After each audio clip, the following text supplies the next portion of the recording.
నమస్కారం దూరదర్శన్ వార్తలకు స్వాగతం నేను సరోజ ముందుగా వార్తల్లోని ముఖ్యాంశాలు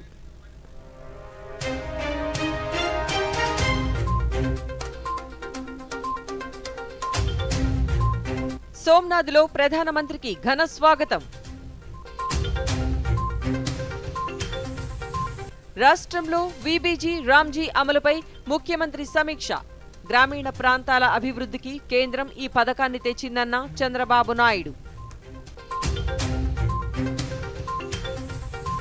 ఈ నెల 12న పిఎస్ఎల్వి C62 ప్రయోగం శ్రీకాళహస్తిలో ప్రత్యేక పూజలు చేసిన ఇస్రో చైర్మన్ వి నారాయణన్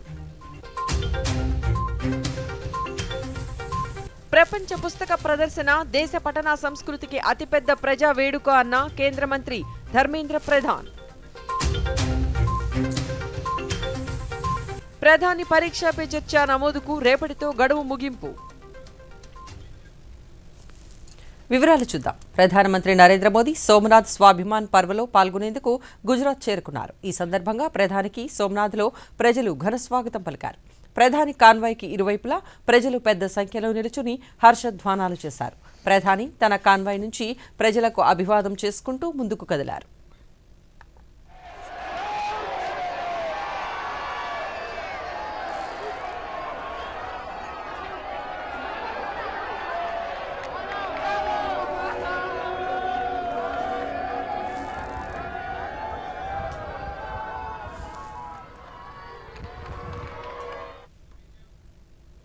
రాష్ట్ర వ్యాప్తంగా గ్రామీణ ప్రాంత ప్రజలకు ఉపాధి కల్పించడంతో పాటు గ్రామాలలో ఆస్తులు సృష్టించేలా వికసిత భారత్ రామ్జీ పథకాన్ని అమలు చేయాలని ముఖ్యమంత్రి నారా చంద్రబాబు నాయుడు స్పష్టం చేశారు.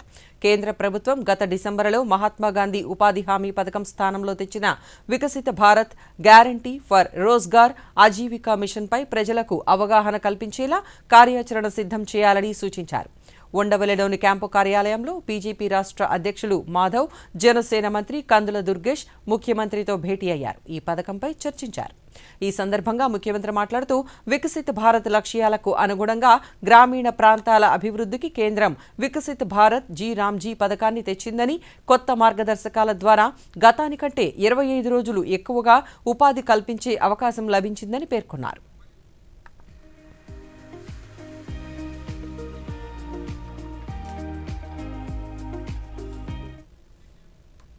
ఆంధ్రప్రదేశ్లో క్రీడల అభివృద్ధికి కేంద్రం సహకరించాలని రాష్ట్ర ప్రభుత్వం కేంద్రాన్ని కోరింది. ఈ మేరకు రాష్ట్ర క్రీడల శాఖ మంత్రి మండిపల్లి రామ్ ప్రసాద్ రెడ్డి ఢిల్లీలో కేంద్ర క్రీడల శాఖ మంత్రి మన్సుఖ్ మాండవీయ, సహాయ మంత్రి రక్షా నిఖిల్ ఖడ్సేతో సమావేశమై పలు అంశాలపై చర్చించారు. రాయచోటిలో ఫుట్బాల్ మైదానం ఏర్పాటుకు ప్రతిపాదన చేశారు. ప్రతి జిల్లాకు అదనపు ఖేలో ఇండియా కేంద్రాలు, గుంటూరు, కాకినాడలో జాతీయ ఉత్తమ క్రీడా కేంద్రాలు మంజూరు చేయాలని కోరారు. రాష్ట్రానికి 75 కోట్ల రూపాయల క్రీడా నిధులు మంజూరు చేసినందుకు కృతజ్ఞతలు తెలిపారు.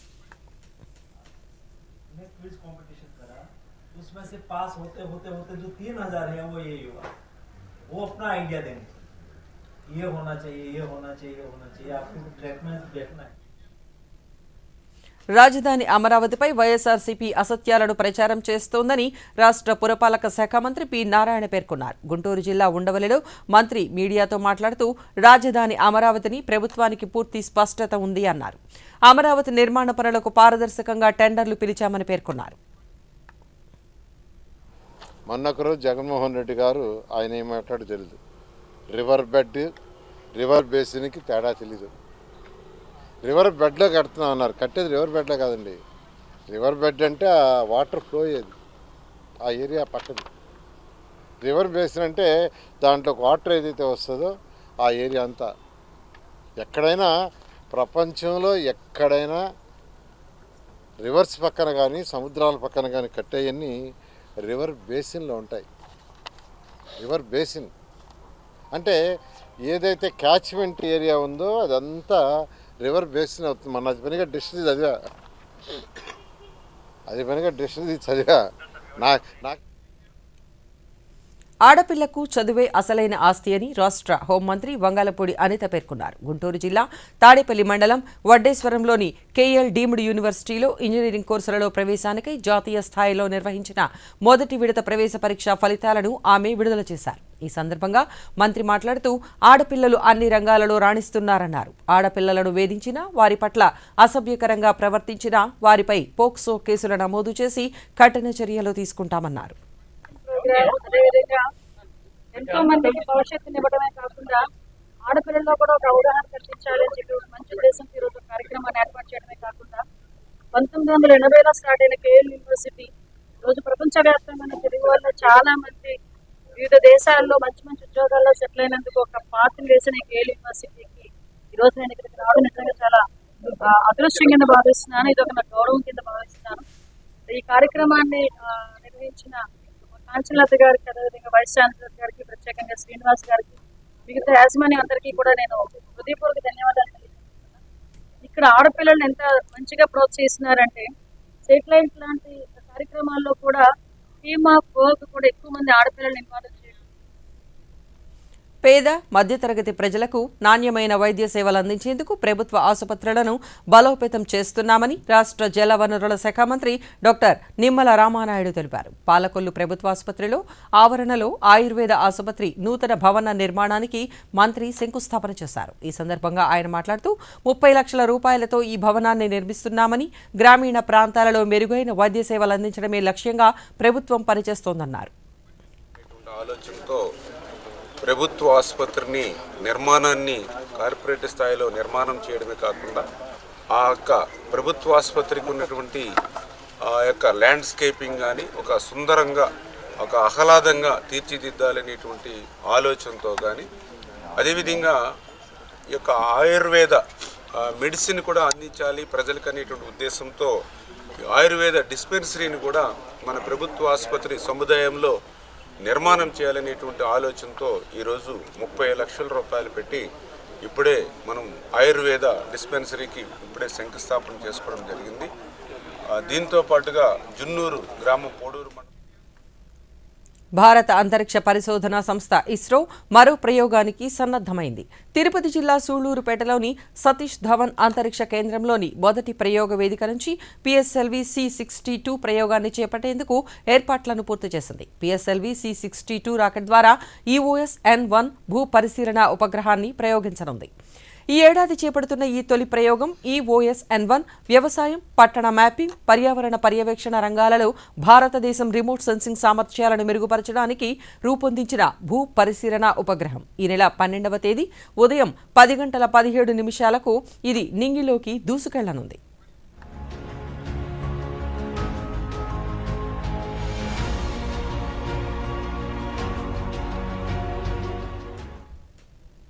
ఇప్పుడు స్వల్ప విరామం.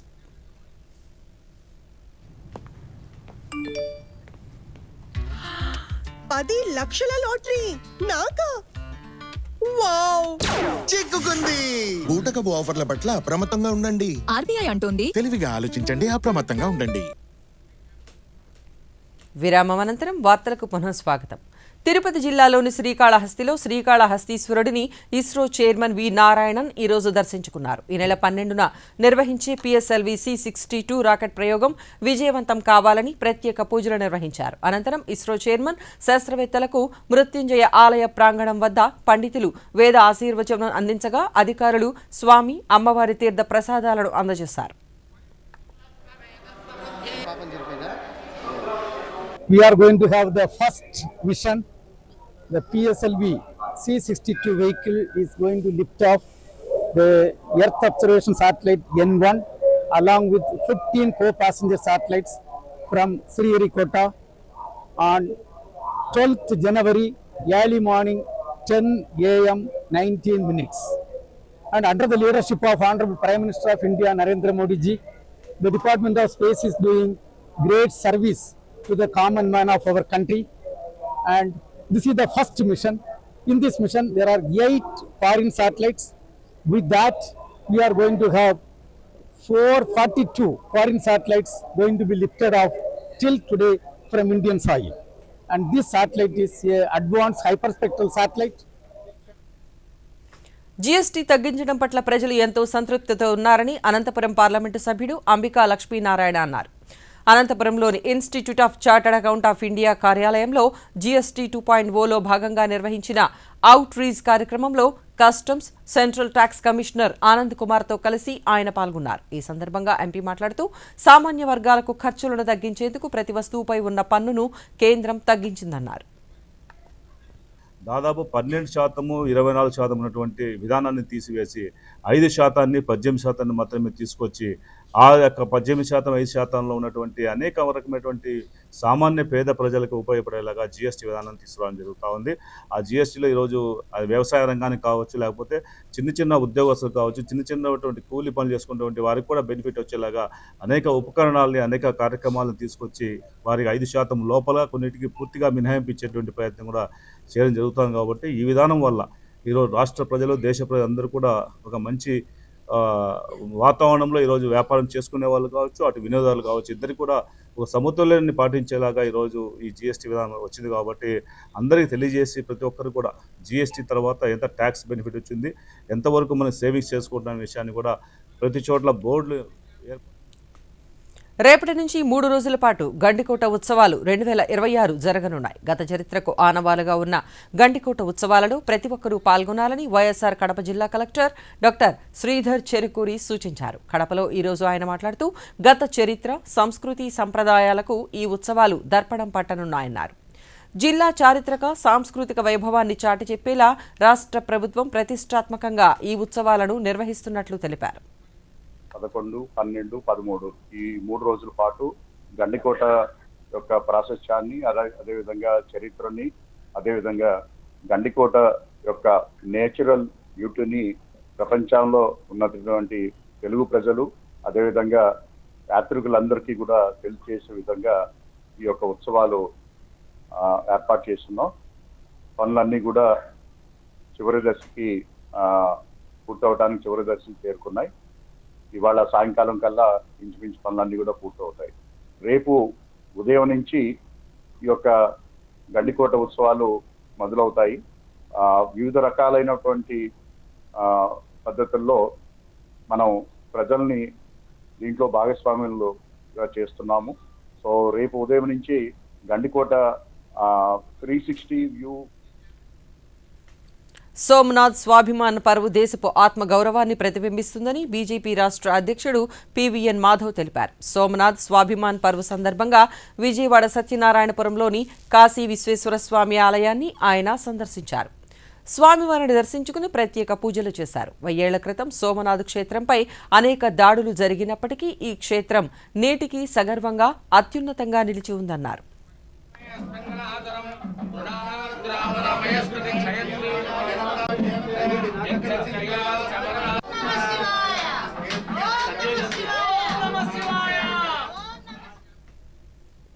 చీకట్లో ఉండవలసిన అంధుల జీవితాలలో వెలుగులు నింపిన మహోన్నత వ్యక్తి లూయిస్ బ్రెయిలీ అని శ్రీకాకుళం శాసనసభ్యులు శంకర్ అన్నారు. శ్రీకాకుళం జిల్లా అంధుల యూత్ అసోసియేషన్ ఆధ్వర్యంలో లూయిస్ బ్రెయిలీ జయంతి వేడుకలను నిర్వహించారు. ఈ సందర్భంగా ఆయన మాట్లాడుతూ తన పరిశోధనల ద్వారా అంధుల జీవితాలలో విప్లవాత్మక మార్పులు బ్రెయిలీ తీసుకువచ్చారన్నారు. ఫౌండేషన్ జ్యోతి మేడం గారు, మణిశర్మ మేడం గారు, ఉషా మేడం గారు, మధు మేడం గారు వీళ్ళందరూ కలిపి పిల్లలకి వాళ్ళకి బ్యాగులు కావాలనేసి మేము ప్రపోజల్ పెట్టగానే వాళ్ళ ముందట మేము కొని పెడతామనేసి మెడికల్ క్యాంపు ప్రభు సారు, మళ్ళీ మౌనిక మేడం గారు వీళ్ళందరూ వచ్చి మెడికల్ క్యాంప్ కూడా మా ఐ చెకప్ చేసి మీకేమైనా కావాల్సిన సర్జరీస్ ఎవరైనా మా ద్వారా చేయగలిగినా మేము చేస్తామనేసి ప్రభు సార్ మాట్లాడడం జరిగింది. అలాగే ఎవరికైనా స్పెట్స్ కానీ మెడికల్గా మెడిసిన్తో క్లియర్ అయిన విజన్ వస్తే మేము వాటికి తోడ్పడతామని సార్ ముందుకు వచ్చి మాట్లాడడం జరిగింది. ముఖ్యంగా మన జిల్లా వాళ్ళు ఎంతో పెద్ద మనసు చేసుకొని మా అంధుల సంఘానికి సహాయం చేసిన ప్రతి ఒక్కరికి పేరు పేరున ధన్యవాదాలు. తిరుపతి జిల్లా సూళ్లూరుపేటలో 3 రోజుల పాటు జరగనున్న పక్షుల పండుగ ఫ్లెమింగో ఫెస్టివల్ 2026 ప్రారంభమైంది. ప్రభుత్వ జూనియర్ కళాశాల మైదానంలో పశు సంవర్ధక శాఖ ఏర్పాటు చేసిన స్టాల్ను ప్రారంభించి సాంప్రదాయబద్ధంగా గోపూజ నిర్వహించిన శాసనసభ్యురాలు నెలవల విజయశ్రీ జిల్లా కలెక్టర్ డాక్టర్ ఎస్ వెంకటేశ్వర్తో కలిసి ఫ్లెమింగో ఫెస్టివల్ బెలూన్ను ఆవిష్కరించారు. రాష్ట్రంలోని పక్షుల ప్రేమికులు, పర్యాటకులు ఈ అవకాశాన్ని వినియోగించుకుని నేలపట్టు, అట్టకాని తిప్ప, బీవీ పాలెం ప్రాంతాలను సందర్శించి ప్రకృతి అందాలను ఆస్వాదించాలి అని కలెక్టర్ పిలుపునిచ్చారు.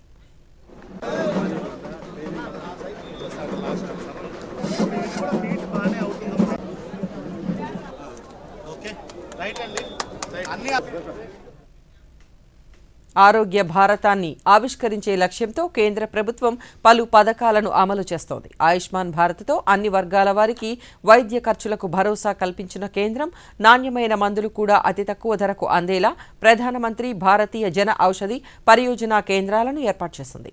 శ్రీ సత్యసాయి జిల్లాలో పుట్టపర్తిలో అందుబాటులో ఉన్న ఈ జన ఔషధి కేంద్రాలు ప్రజలకు ఎలాంటి ప్రయోజనాలు చేకూరుస్తున్నాయో ఈ స్టోరీలో చూద్దాం. పేద, మధ్యతరగతి ప్రజలకు తక్కువ ధరకే మందులు అందించేలా కేంద్ర ప్రభుత్వం అందుబాటులోకి తీసుకువచ్చిన ప్రధానమంత్రి భారతీయ జన ఔషధి పరియోజన కేంద్రాలు వారికి వెన్నుదన్నుగా నిలుస్తున్నాయి. దేశవ్యాప్తంగా ఇప్పటివరకు 17,600కు పైగా ఈ కేంద్రాలు ఉండగా వాటిలో 2,110 రకాల మందులు, 315 రకాల సర్జికల్ పరికరాలు లభిస్తున్నాయి. ఇక 60 నుంచి 80 రూపాయల నగదు ఈ మందులపై ఆదా అవుతోంది. శ్రీ సత్యసాయి జిల్లాలో జన ఔషధి కేంద్రాలు ప్రజలకు నాణ్యమైన మందులను తక్కువ ధరలతో అందిస్తూ వారికి ఆర్థిక వెసులుబాటును కల్పిస్తోంది. జిల్లాలో 9 ప్రధానమంత్రి భారతీయ జన ఔషధి పరియోజన కేంద్రాలకు గాను హిందూపురం పరిధిలో 5, పుట్టపర్తి పరిధిలో 4 ఉన్నట్లు జిల్లా డ్రగ్ ఇన్స్పెక్టర్ కేశవరెడ్డి తెలిపారు. ఇక్కడ జరిగేటువంటి వాటికి మందులు చాలా చౌకగా లభిస్తాయి. అంటే 30% నుంచి 90% వరకు ఇక్కడ డిస్కౌంట్ వచ్చే అవకాశం ఉంది. ఈ డిస్కౌంట్ సెంట్రల్ గవర్నమెంట్ నేరుగా, అంటే మిడిల్ మ్యాన్లు ఎవరూ లేకుండా ప్రొడక్షన్ నుంచి రీటైల్ షాప్కి డైరెక్ట్గా రావడం వల్ల తక్కువ రేట్లకు లభిస్తాయి. ప్రధానమంత్రి జన ఔషధి కేంద్రాల్లో అన్ని రకాల మందులు లభిస్తాయి. ముఖ్యంగా దీర్ఘకాయ వ్యాధులు ఉపయోగించేటువంటి బీపీ, షుగరు ఇలాంటి వాటికి మంత్లీ బిల్స్ మీకు చాలా వరకు తగ్గే అవకాశం ఉంది. కాబట్టి ఈ అవకాశాన్ని దీర్ఘకాల వ్యాధులు ఉపయోగించవచ్చు. ప్రతి ఒక్కరూ కూడా వైద్య సూచనల మేరకు ప్రిస్క్రిప్షన్ తీసుకుని వెళ్తే ప్రతి షాప్లో కూడా మందులు మీకు చౌక ధరల్లో లభించే అవకాశం ఉంది. ఈ దుకాణాలలో జనరిక్ మందులు తక్కువ ధరలకు అందిస్తున్నట్లు దుకాణాల యజమానులు తెలిపారు. వైద్యుల సూచనలు, ప్రిస్క్రిప్షన్ ఆధారంగానే మందులు విక్రయిస్తామన్నారు. గతంలో మందులను కొనాలంటే వేలల్లో ఖర్చు అయ్యేదని ఈ జనరిక్ కేంద్రాలు ఏర్పాటు చేయడం వలన తక్కువ ధరకే మందులను కొని వినియోగిస్తున్నట్లు లబ్ధిదారులు తెలిపారు. ఆధార్ మెడికల్ స్టోర్ ఉన్నందువలన మాకు చాలా లాభం జరుగుతుంది. ఈ జనరిక్ మందులకి కంపెనీ మందులకు పెద్ద తేడా ఏం లేదండి. మెడిసిన్ సేమ్ మెడిసినే. ఈ మెడిసిన్ వాడుతున్న వల్ల ఎటువంటి మార్పు లేదు, కానీ ధరలో చాలా వ్యత్యాసం ఉంది. ఈ వ్యత్యాసం వల్ల ధరలు చాలా తక్కువ ధరలోనే మంచి మందులు దొరుకుతున్నాయి. మాకు జనరిక్ కదిరిలో ఉన్నందువలన చాలా మంచి జరుగుతుంది. ఈ షాప్ వారికి వీరికి కృతజ్ఞతలు. తర్వాత గవర్నమెంట్ మోడీ గారు కూడా దీన్ని ప్రచారంలోకి తెచ్చి అందుబాటులోకి తెచ్చినందుకు ప్రధానమంత్రి మోడీ గారికి కూడా కృతజ్ఞతలు. నాణ్యమైన మందులు తక్కువ ధరకే లభిస్తుండటంతో శ్రీ సత్యసాయి జిల్లాలో ప్రజలు ఈ ప్రధానమంత్రి భారతీయ జన ఔషధి పరియోజన కేంద్రాలలో లభించే మందులను సద్వినియోగం చేసుకుంటున్నారు. సంక్రాంతి పండుగకు సొంత ఊర్లకు బయలుదేరుతున్న వారితో విజయవాడ పండిట్ నెహ్రూ బస్ స్టేషన్ కిక్కిరిసిపోయింది. 2వ శనివారం, ఆదివారం కలిసి రావడంతో 4-5 రోజుల ముందే ఉద్యోగాలు, ఉపాధి నిమిత్తం పట్టణాలలో నివసిస్తున్న వారు ఊర్లకు బయలుదేరడంతో ప్రయాణికుల తాకిడి పెరిగింది. బస్ స్టేషన్లలో ప్రయాణికులకు మార్గనిర్దేశం చేసేందుకు ప్రత్యేక సిబ్బందిని నియమించారు. రవాణా శాఖ అధికారులు, పోలీసులు సమన్వయంతో ట్రాఫిక్ నియంత్రణ చర్యలను చేపట్టారు.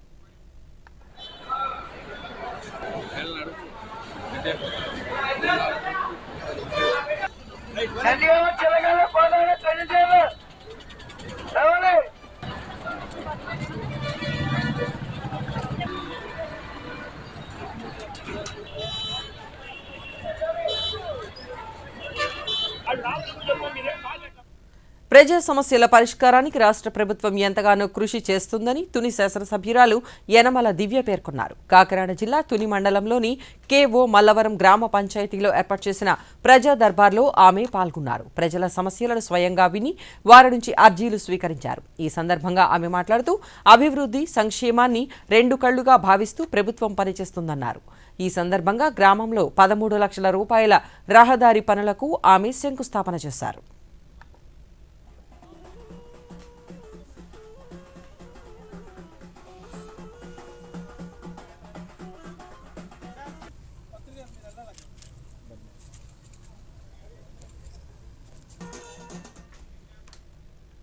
పార్లమెంటు బడ్జెట్ సమావేశాలు ఈ నెల 28 నుంచి ప్రారంభం కానున్నాయి. తొలి దశ సమావేశాలు ఫిబ్రవరి 13వ తేదీ వరకు జరగనుండగా రెండవ దశ సమావేశాలు మార్చి 9న ప్రారంభమై ఏప్రిల్ 2వ తేదీ వరకు కొనసాగుతాయి. కేంద్ర ఆర్థిక శాఖ మంత్రి నిర్మలా సీతారామన్ పార్లమెంటులో 2026-27 వార్షిక బడ్జెట్ను ప్రవేశపెట్టనున్నారు.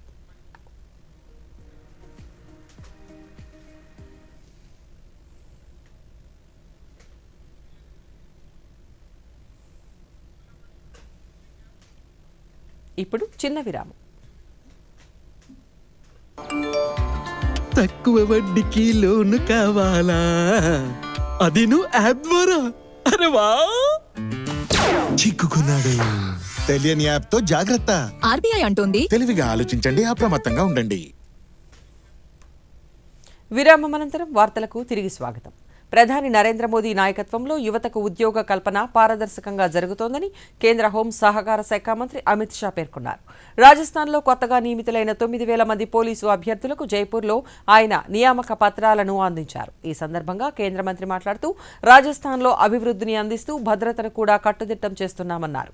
యువత కలలు నెరవేర్చేలా ఉద్యోగాలు భర్తీ చేస్తున్నామన్నారు. युवा राजस्थान पुलिस को ज्वाइन करेंगे, यहां से अपनी प्रशिक्षण का, ट्रेनिंग का प्रारंभ करेंगे और राजस्थान की सेवा के लिए, राजस्थान की जनता की सुरक्षा के लिए और सुरक्षित राजस्थान के संकल्प को चरितार्थ करने के लिए बाकी का समय वो यही काम में बिताएंगे. एक और तो हमारे हजारों नौजवानों को आज एक प्रकार से वर्दी मिली है. हजारों नौजवानों के परिजनों को, उनके परिवार को एक नई उम्मीद जागृत हुई है और राजस्थान की कानून और व्यवस्था को एक नई फोर्स मिलने जा रही है. ఢిల్లీలోని భారత్ మండపంలో ప్రపంచ పుస్తక ప్రదర్శన 2026 ప్రారంభమైంది. ఈ పుస్తక ప్రదర్శన ఈ నెల 18 వరకు జరగనుంది. కేంద్ర విద్యా మంత్రిత్వ శాఖ ఆధ్వర్యంలో నేషనల్ బుక్ ట్రస్ట్ ఇండియా నిర్వహిస్తున్న ఈ పుస్తక ప్రదర్శనను కేంద్ర విద్యాశాఖ మంత్రి ధర్మేంద్ర ప్రధాన్ ప్రారంభించారు. ఈ సందర్భంగా కేంద్ర మంత్రి మాట్లాడుతూ ప్రపంచ పుస్తక ప్రదర్శన దేశ పఠన సంస్కృతికి అతిపెద్ద ప్రజా వేడుక అన్నారు. पुस्तक इस ज्ञान परंपरा की वाहक है जो पीढ़ियों को जोड़ती है, सभ्यताओं की स्मृति को संजोती है और समाज को दिशा देती है. और यह पुस्तक मेला भारत की रीडिंग कल्चर का सबसे बड़ा लोक उत्सव है. पिछले 53 वर्षों में लगातार आयोजित हो रहा यह दिल्ली की पुस्तक मेला आज विश्व प्रकाशन जगत का एक प्रतिष्ठित और विश्वसनीय मंच बन चुका है. 20 लाख से अधिक पाठकों का और 50 से प्लस देशों की भागीदारी वाला यह आज विश्व का सबसे बड़ा बिजनेस टू कंज्यूमर पुस्तक मेला हो चुका है, जो लेखक, प्रकाशक और पाठकों का सीधा संवाद और सहभागिता का एक अनूठा मंच पर एक साथ लाने का प्रयास किया है. New Delhi world book fair 2026 magnitude और प्रभाव दोनों दृष्टि से भारत की साहित्यिक चेतना का प्रशस्त प्रतिबिंब है. 3000 से अधिक स्टॉल, 1000 से अधिक प्रकाशक, 600 से अधिक साहित्यिक एवं शैक्षणिक कार्यक्रम ये दर्शाती हैं कि यह मेला केवल पुस्तकों का. పరీక్షలకు సన్నద్ధమయ్యే విద్యార్థులు ఒత్తిడిని అధిగమించి వారిని పరీక్షలకు సన్నద్ధం చేసేలా ప్రధానమంత్రి నరేంద్ర మోదీ నిర్వహించి పరీక్షా పే చర్చ 9వ ఎడిషన్లో పాల్గొనేందుకు రిజిస్ట్రేషన్స్ ప్రక్రియ కొనసాగుతోంది. దేశవ్యాప్తంగా ఇప్పటివరకు 4,30,18,173 మంది తమ పేర్లను నమోదు చేసుకున్నారు. వీరిలో 4,41,236 మంది విద్యార్థులుండగా 23,62,202 మంది ఉపాధ్యాయులున్నారు. ఇక 5,73,703 మంది తల్లిదండ్రులు వారి పేర్లను నమోదు చేసుకున్నారు. ఈ కార్యక్రమానికి ఈ నెల 11వ తేదీ వరకు నమోదు కోసం చేసుకోవచ్చు. కాగా 4 కోట్ల మందికి పైగా నమోదు సాధించి పరీక్షా పే చర్చ గిన్నీస్ వరల్డ్ రికార్డు సాధించిన విషయం తెలిసిందే.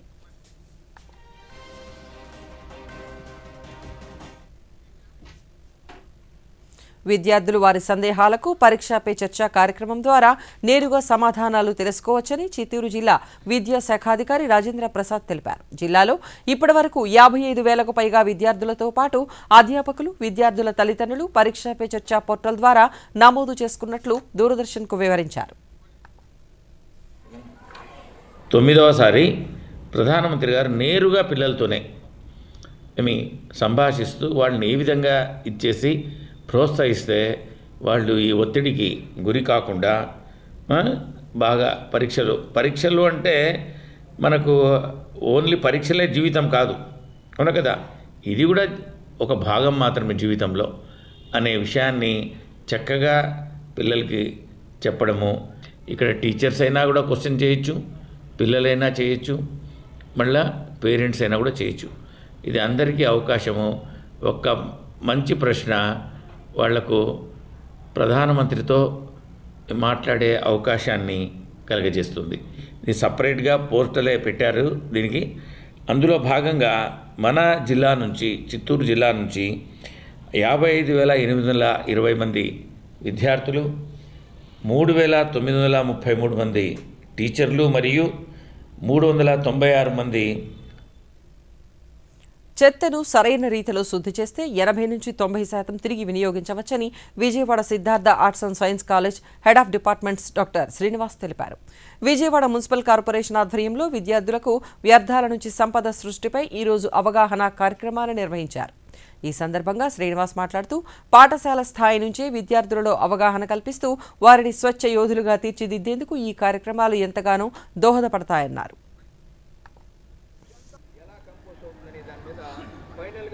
లైఫ్ సైన్సెస్ డిపార్ట్మెంట్స్ అయిన బాటనీ, జువాలజీ, బయోటెక్నాలజీ మా PB Siddhartha college of arts and science విద్యార్థులు ఈ కంపోస్ట్ ప్రిపరేషన్ మీద చాలా ఆసక్తిగా ఉన్నారు. దానికోసం ఈరోజు ఒక స్పెషల్గా క్లాస్ జరపటం.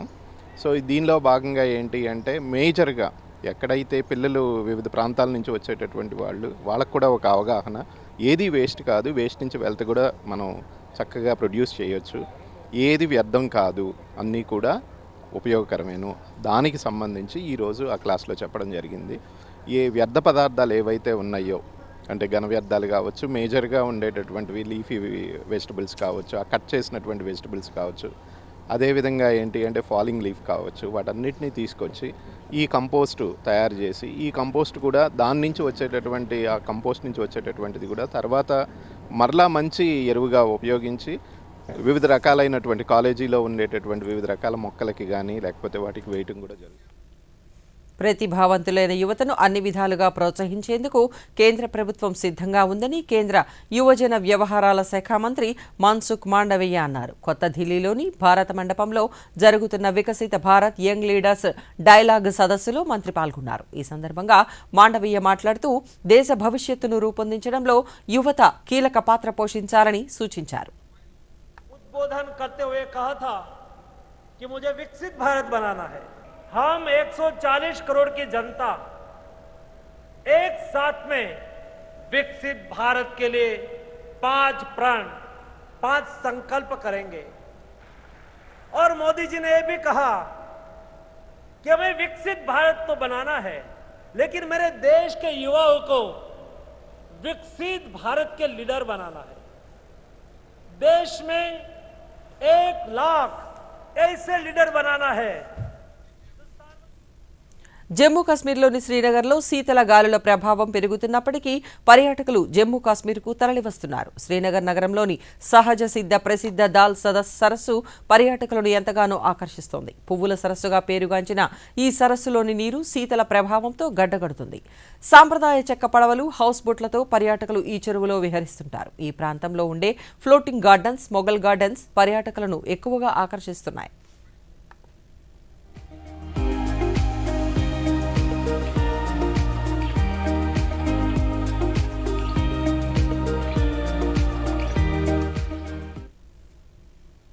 వార్తలు ముగించే ముందు ముఖ్యాంశాలు మరొకసారి.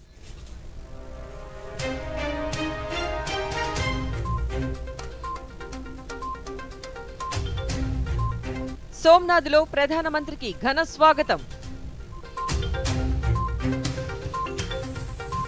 రాష్ట్రంలో వీబీజీ రామ్జీ అమలుపై ముఖ్యమంత్రి సమీక్ష. గ్రామీణ ప్రాంతాల అభివృద్ధికి కేంద్రం ఈ పథకాన్ని తెచ్చిందన్న చంద్రబాబు నాయుడు. ఈ నెల 12న పిఎస్ఎల్వి C62 ప్రయోగం. శ్రీకాళహస్తిలో ప్రత్యేక పూజలు చేసిన ఇస్రో చైర్మన్ వి నారాయణన్. ప్రపంచ పుస్తక ప్రదర్శన దేశ పఠన సంస్కృతికి అతిపెద్ద ప్రజా వేడుక అన్న కేంద్ర మంత్రి ధర్మేంద్ర ప్రధాన్. ప్రధాని పరీక్షా పే చర్చ నమోదుకు రేపటితో గడువు ముగింపు.